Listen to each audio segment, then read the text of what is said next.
যে অনেকে ঈশ্বর ঈশ্বর ঈশ্বর ঈশ্বর করে পাগল হলেন, কিন্তু আজকের দিনে তার চোখে চশমার পাওয়ার করার টাকা নেই। এমন ঈশ্বরের পেছনে ছুটতে কি ঈশ্বর কোনোদিনও বলেছিলেন? বলো তো, এই কথাটা কি বুঝতে পারছো?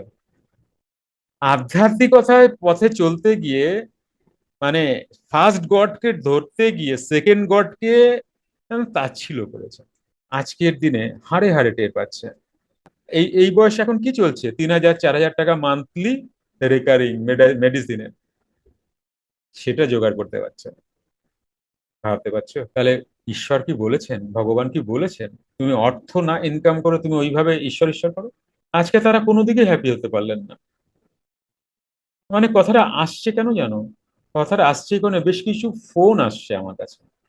এমন ফোন আসছে তুমি ভাবতে পারবে না, ইউটিউব চ্যানেল থেকে, যে আপনার কি মন্দির আছে? আমার না থাকার কোনো জায়গা নেই, সারা জীবনই ঈশ্বর পথে রইলাম, এখন সন্তানরাও দেখে না,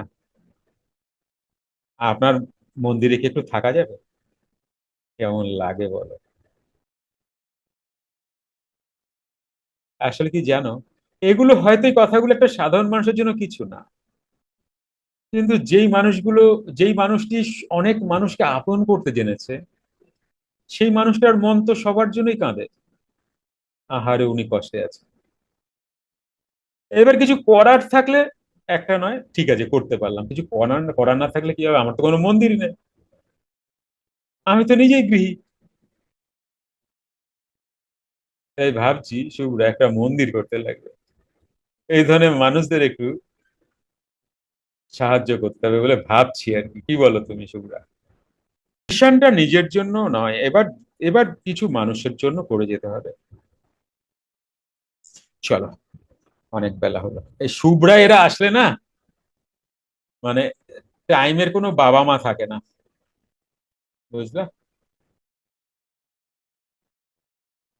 আচ্ছা, আচ্ছা, 45 জন মানুষ ছিল, এখন 35, 10 জনের দোষ যা চলে গেছে যে, 10 জনের দোষ, সব দোষ শুভ্রার। এখন মোটামুটি ক্লাসে স্টুডেন্টই আছে 35 জন, মোটামুটি।